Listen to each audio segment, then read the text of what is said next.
Hello, and welcome back to A Journey to King's Cross, a Harry Potter book podcast. We are currently doing The Chapter Prisoner of 5. Azkaban, Oh, yeah. Chapter 5, The Dementor. Name drop. Dun dun dun. Do you like to apologize for missing out on last week's schedule and stuff along those lines? Somebody decided to stop trying to kill herself using sicknesses and stuff along those lines. So we should be getting back on track. Give her some slack. She was trying to get better, okay? I was sick for 2 weeks. It was wild. My son was sick for 2 days during that time with croup. Anyway, we have the artwork available. It's a cloaked figure with a handout. Dementor! You know, that could be Malfoy under that cloak for all we know. Standing on Crab's shoulders, right? Yeah, exactly.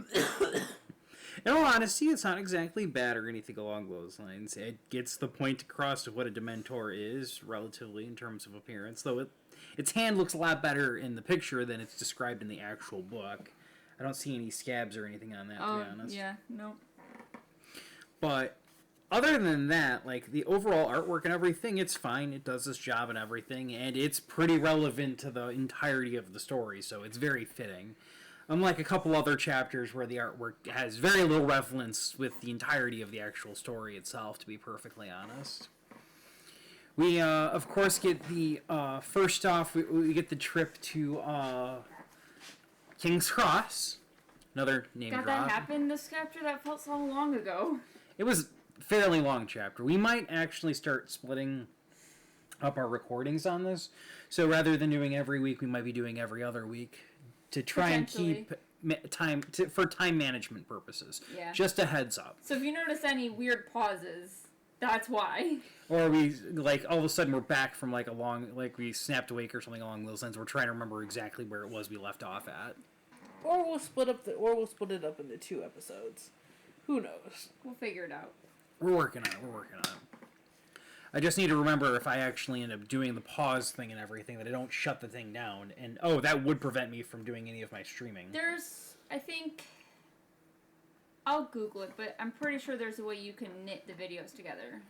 Because I think I had to do that with one of my FlossTube uploads.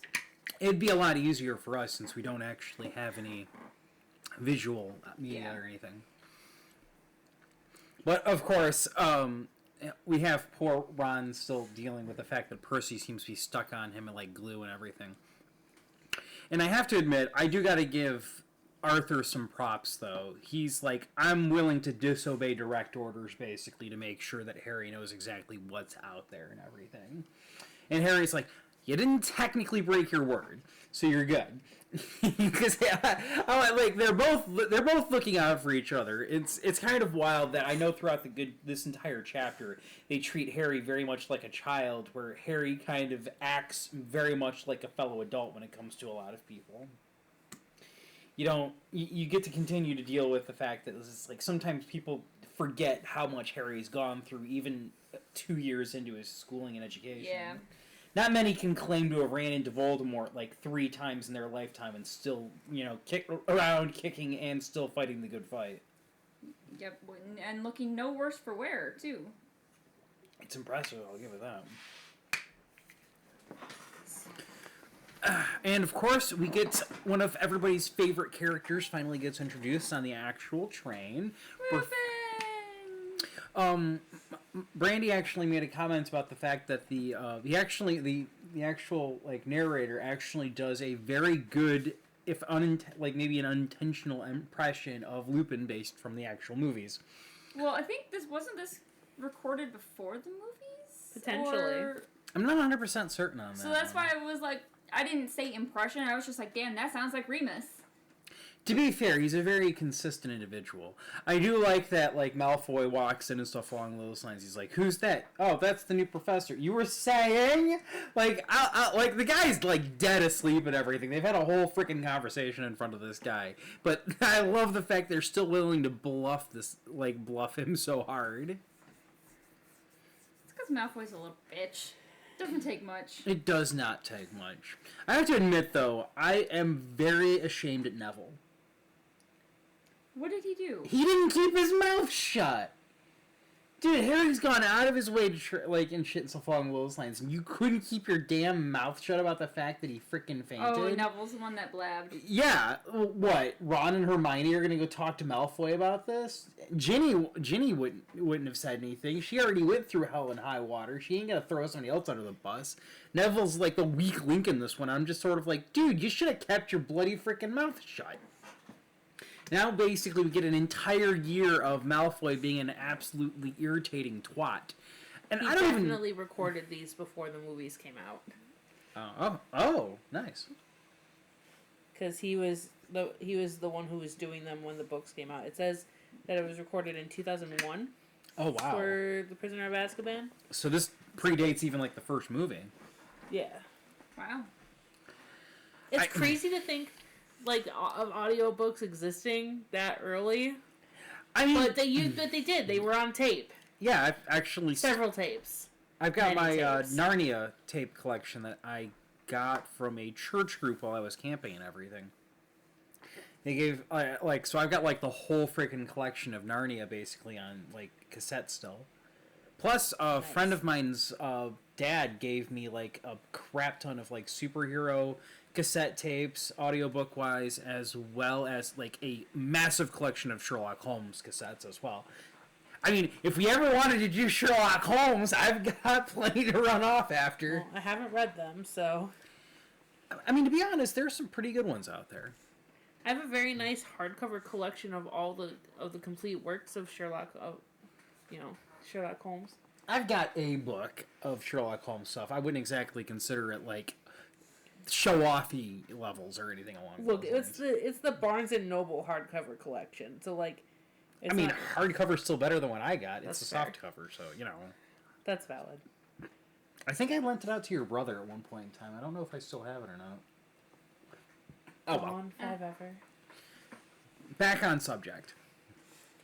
So, of course, we get the introduction of the Dementors and everything, as well as the the screaming voice and all that other stuff.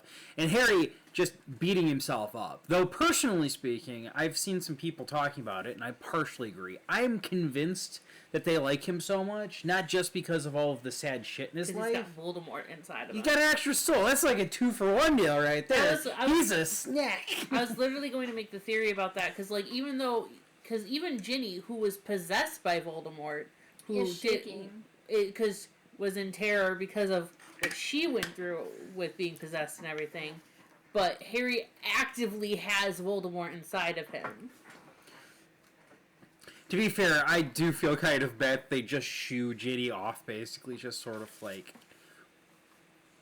I kind of wish that Harry and the group was a little bit more okay with being more friendly.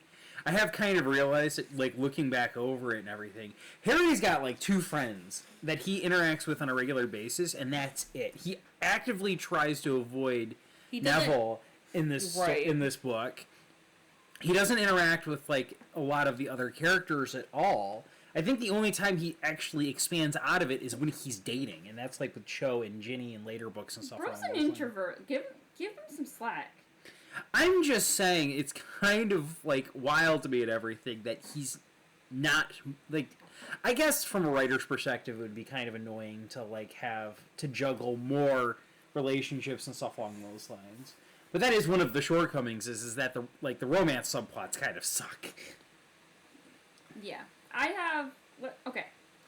Give Harry fault for having 2 friends. I have, like, 2 or 3 friends. I have work friends, and then I have, like, friends I hang out with on a semi-consistent basis.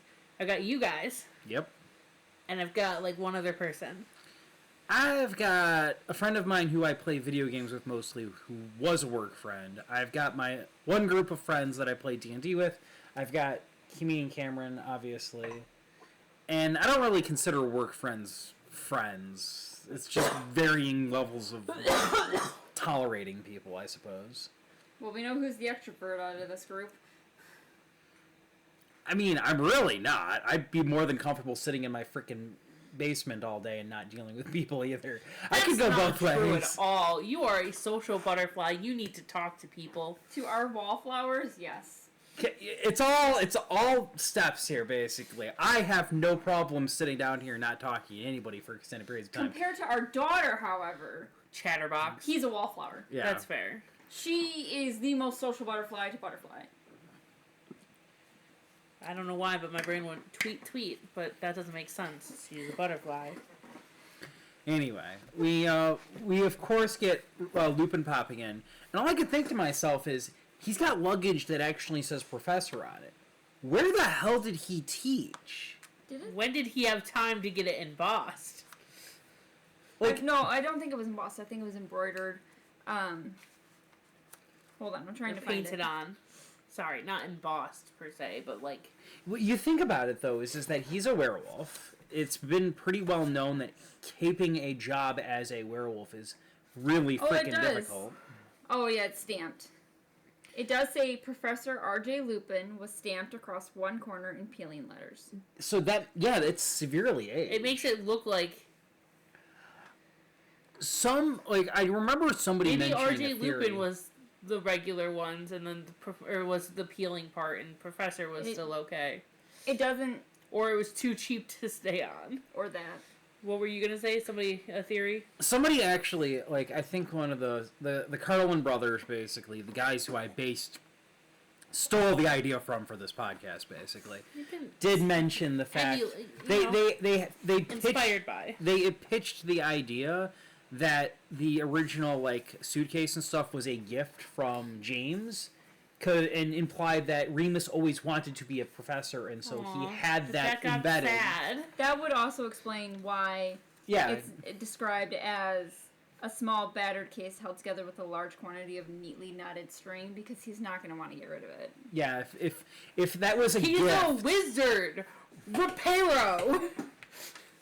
To be fair, I do kind of wonder if looking shabby and poor is kind of more of a choice for some wizards, to be honest. Considering Lupin's apparent skill and ability and everything, he's arguably considered one of the best teachers that ever takes the spot of Defense Against the Dark Arts. That this feels like it would be within his wheelhouse. Unless, of course, the Reparo spell has diminishing returns. Like, every single time you use it, it gets less and less effective. But that's headcanon. Things that are magically repaired can only be magically repaired so many times. Yeah. Okay. Like, everything will eventually wear itself down, theoretically.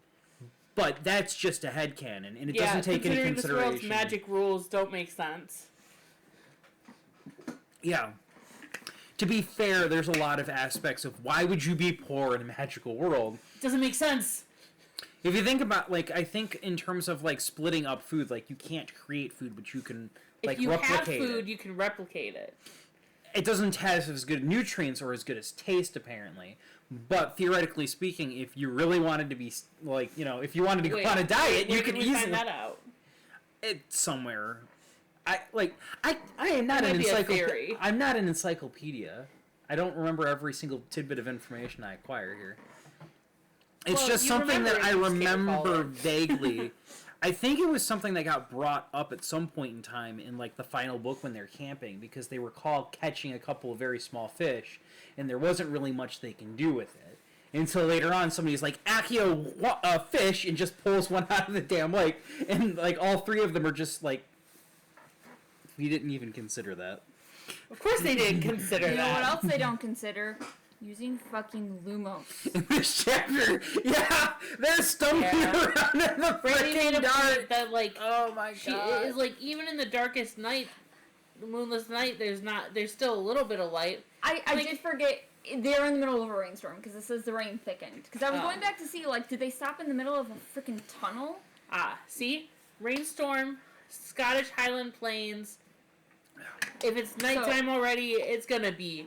And there was a moonless night, it was going to be really dark. Sounds like it was probably close to full or just after the full moon, and that's why Remus was tired. Because the new moon would have fallen at around the 24th or something.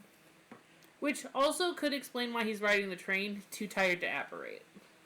Yeah. I still am under the impression that he's on there specifically to keep an eye on the Dementors. That is Because also possible. But also, we already kind of had Harry fainting. why are none of them smart enough to use fucking Lumos? Lumos? Are you a witch or not? Even Lupin! Are you a witch or not, damn it? I'm quoting the very first I know! freaking book. Even Lupin, Where's he the like book?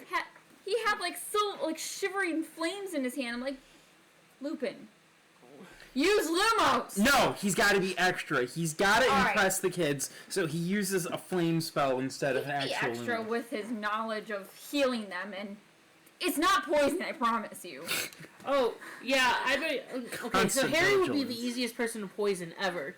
Because, Harry doesn't eat the chocolate, Lupin comes back and says, it's not poison. Harry's like, chomp. I don't think any of them had eaten it though, because Lupin left to go talk to the driver. It's not a driver. It's a conductor. Even though Hermione, a few pages earlier, said, I'm gonna go find out what's going on from the conductor. Yeah. And then she changes to driver. Like, what are you, American? But even in America, I'm pretty sure we call them a train conductor.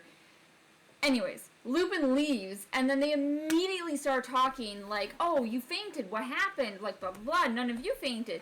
So I think none of them had a second thought about the fact that there was, chocolate to eat. I'm gonna be honest with you. I'd be super easy to poison. Somebody gives me chocolate, I'm just like any type of food. I'm just gonna start mindlessly eating it. You know what I mean?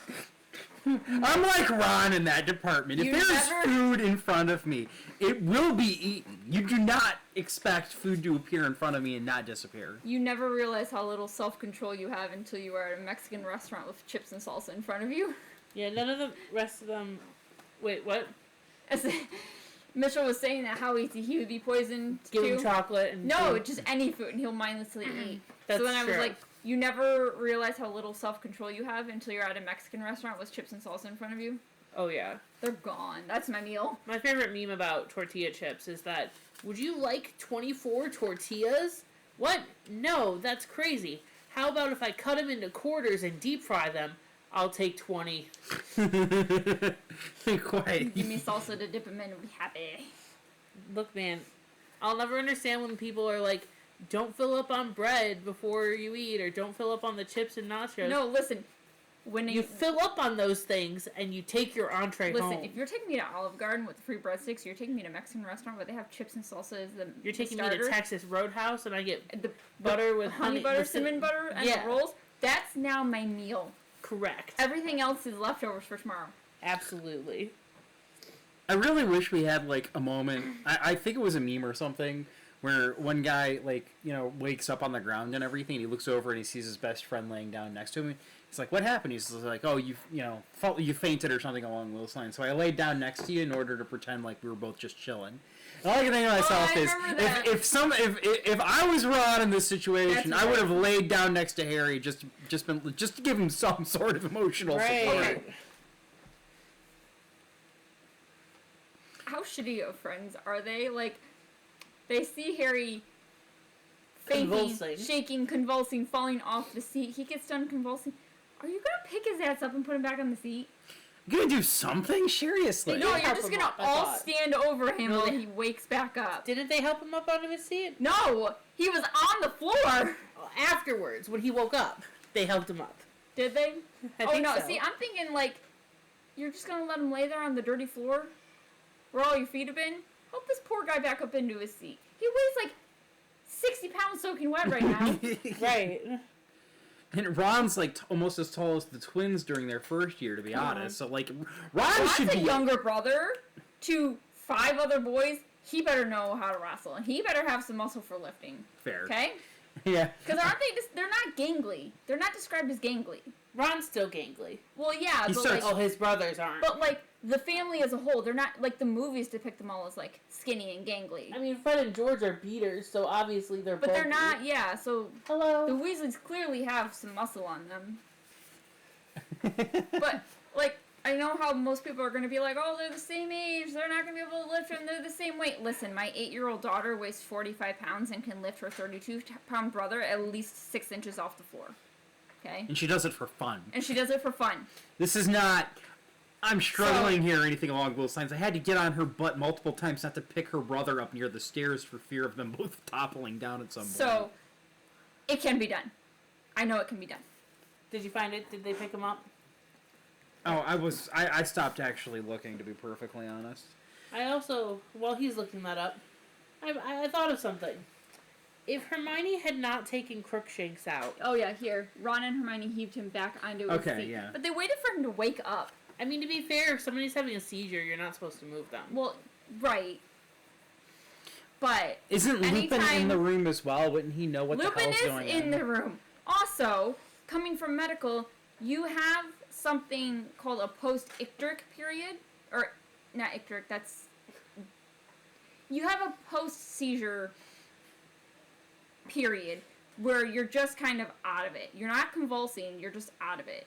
So, if he had like a convulsion type seizure type thing, he probably had a period where he was just freaking exhausted and out of it, where he was just laying there still, and they could have picked him up. True. At least Ron and Hermione helped him out, but... So, back to my theory. If Hermione had not taken Crookshanks out of the basket, there's a chance that Ron would have tried to feed Scabbers at some point. What if when Lupin woke up, he saw the rat, and he would have known instantly, because if Sirius Black can recognize Peter Pettigrew from a black and white photo in the paper, there's no way in hell that Remus Lupin wouldn't have noticed that Scabbers was Peter Pettigrew. You know, when you were telling me this theory, I was like, oh my god, that's great. But then while I was looking back through this for the information about when the Dementors came, Lupin woke up in the dark when the lights went out. So he wouldn't have seen Scabbers until the Dementors were gone. And the lights came back on. And the lights came back on. And then he still sees Scabbers. But there's also the possibility that Scabbers, Peter, was like, ah, they know it was me! And was hiding back in Ron's pocket because he's a little bitch. It's true. To be fair, also Scabbers could have heard the name Lupin and be like, uh-oh. Right. But still, Ron is very dumb about his pet. And would have forced Scabbers out of his pocket. Yeah, so I could easily see him like struggling with that for a hot second, and then like accidentally waking Lupin up. Though I'm still partially thinking that Lupin might actually be faking being asleep during this whole process. In any case, the theory that Lupin wakes up or sees Scabbers on the train. If Crookshanks hadn't been out of his basket, oh boy, this story could have been a lot different. Hey, Ron. And a lot shorter. Ron, I have a tonic. I can help your rat. Let me see him. Strangling. Fucker. Immediately, he's like, nope, you're going to jail. Something's not right here. You're supposed to be dead. To be perfectly honest, in some of the movies, there's some scenes where Scabbers is just sitting out and about and everything. So it's a very distinct possibility that the rat could have been out and about over the course of the entire school year, and just Lupin just does a double take. Like, wait, what? Hold the fuck. We know that they don't take very good care of their pets because Trevor goes missing how often? I mean, if Hedwig just comes and goes as she pleases. If your owner was Neville, would you stick around? Okay, but also Crookshanks is anywhere and everywhere. She's in the boys' dormitory. She's a cat. The cat's I thought Crookshanks was a guy. Crookshanks? I'm pretty sure it is a boy. He's a cat. My bad. Sorry. They're a cat. I think at one point Crookshanks is referenced as a girl. In any case. Semantics. It's a cat. Like, it doesn't have any kids, so I guess it doesn't make a difference. Anyway, cats roam Hogwarts. They just roam. Yeah. Because, look, if you take into account that cats are probably semi-magical... It is part Weasel. Well, I mean, even everybody else's cats. You have to, like, what cat is just gonna stay right there? There's a whole Hogwarts to explore. It's any wonder we don't hear more about, like, the other owls and cats and shit. Fair. But also, case in point, we do Hogwarts Legacy. cats are everywhere. Oh, they are? Yeah, I've never officially played You're it. just Male. walking through. It's a male cat, but I believe it was actually played by a female cat in the actual movies, which might explain where the confusion came from. Maybe. I could just be misremembering something. But either way, Crookshanks. But yeah, no, cats are everywhere in Hogwarts Legacy. You can just go around and pet them. It's great. I love... Now, don't get me wrong. I love Crookshanks, and I love the fact that Crookshanks is vital and, like, plays such a big hand in Peter's downfall in this book. But I wish J.K. Rowling had some instance, like, some knowledge of typical cats. It's a male orange cat. They have one brain cell. I would have loved to have seen some dumb Crookshanks moves. That's valid. Like, jumping off a bed and just missing. You mean not really jumping, just kind of... Yes, and then immediately falling at the foot of the bed. Yes. The dumb orange cat behavior because they have one brain cell. But God, we love them. And by the way, this isn't... Or a orange cat has a brain cell. It's all orange cats share one brain cell. And it's who has it at that moment determines, is your cat smart at that moment or is it just dumb? But we love them. This is not being mean. Yeah, orange cats are great. I suddenly want a ginger cat now. We can get a ginger cat. Don't even We're start. not getting a Persian. Which is the flat-faced one. We're not getting a Persian. Fine. I'll find another orange fluffy cat for you. We are not getting a Persian. I have a ginger cat. And I love him. He's stupid as fuck, but I love him. I was gonna say, is he dumb like every other orange cat? He's pretty fucking dumb.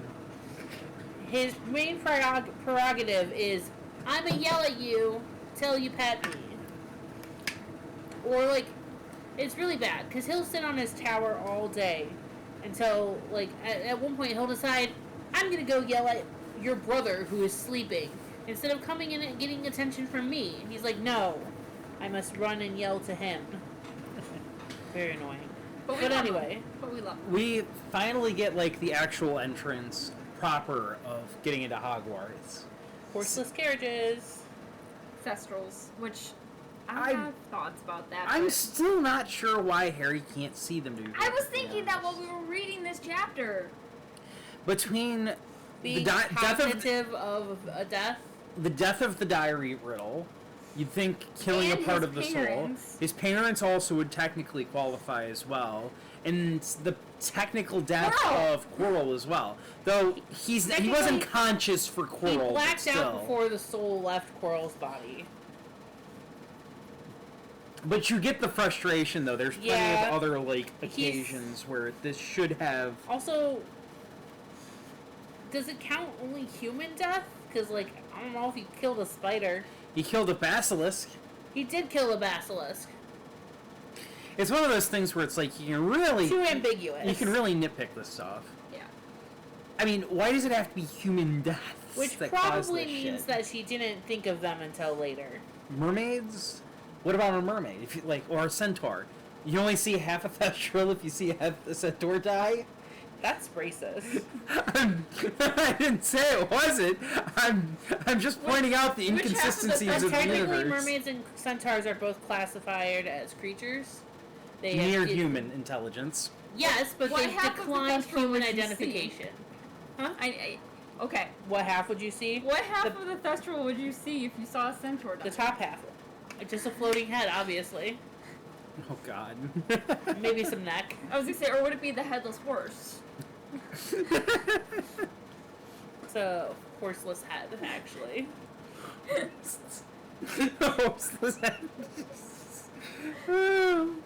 Horse. And we get Madame Pomfrey calling Harry delicate. I'm not delicate. After she just strutted in the room going, oh, it's you.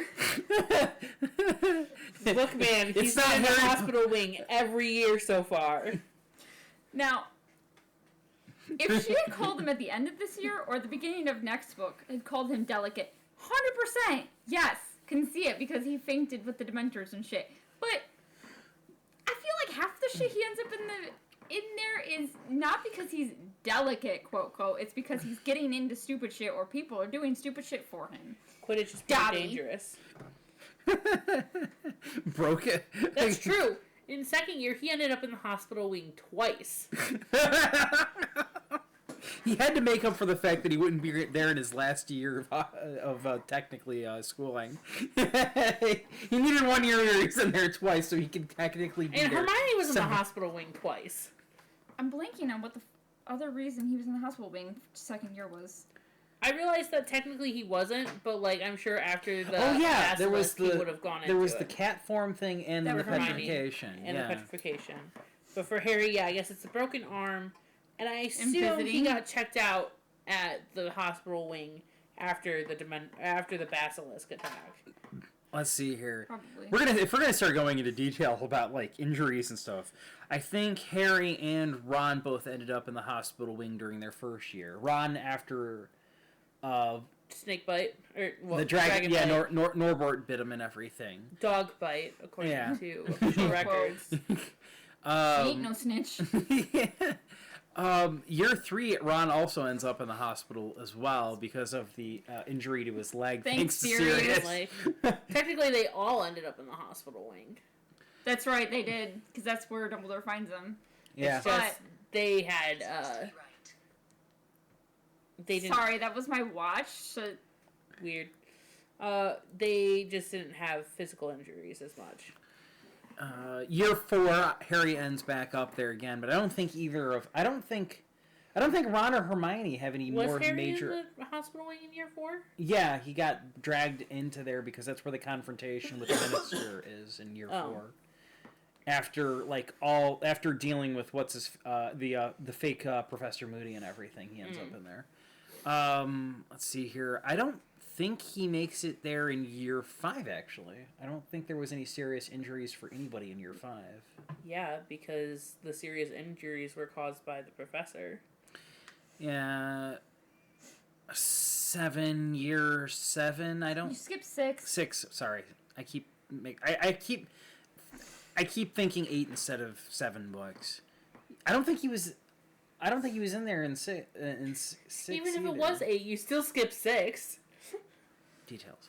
6. Okay. I can't think of anything that happens injury-wise for 6. I looked Cause it up. yeah, so technically, yeah, I don't think he's in there in 7 either. Well, technically no, but also Ron- possibly after Ron would have the had to have battle. gone to it in 6 because he got poisoned. He was in the hospital wing because that's where he broke up with Lavender. yeah. Oh yeah, and he was murdering Hermione. He Ron needs me. Hermione. Bitch! I have no idea what's going on, but I'm a lot happier. I do find it kind of funny in the grand scheme of things that poor Ron's only relationship outside of Hermione Also, devolved so badly. Also, what a fucking bitch. What a cop-out for Ron. Doesn't even actually properly break up with Lavender. Makes Lavender break up with him, even though he's tired of her. This tracks for Ron. He's a chicken, though. He's he got so caught up and I'm gonna call him out on it. To be fair, though, I do find it kind of annoying that both Hermione and Ron play the jealous card against each other, but Ron is the one who gets punished for it. Hermione is just as bad as Ron is when it comes to emotions and stuff along those lines, even if she's supposed to be the girl and the smart one. She's got the brain. She's clearly always right. Okay? Never in the wrong. Oh, for God's sake. We're back in the old school style when it comes No, to I'm women. just saying that's Hermione's mentality, clearly. We need to wrap this up. Yeah, I was thinking that too. We of course get Hagrid and Lupin getting their actual jobs and stuff along those lines. Hagrid's so happy. He really is. Literal life goals. Sadly, it kind of turns into a nightmare over the rest of this book and everything. But Yep. we get, of course, the returning to we get Malfoy's teasing and stuff that gets started off and everything. Neville's such Dumbledore- a blabbermouth. Yeah, Goes off talking about how Harry fainted. Like, shut up, Neville. Save it for the common room if you must. Yeah, we don't spill each other's secrets to enemy houses. Of course, we have Dumbledore's explanation about like Dementors and stuff along those lines, and specifically calling out the idea of using an invisibility cloak. Right. Looking at you two boys, I don't know what you're talking about. But yeah, they're really, like, a lot of this is just sort of simple stuff and everything. We eventually, of course, have Percy taking everybody back up to the main common room, and then we pretty much wrap things up back in the 4 posters. And we get some foreshadowing. Neville complaining about not remembering passwords. Oh yeah, because the new password is Fortuna Major. Not even that complicated. Not really.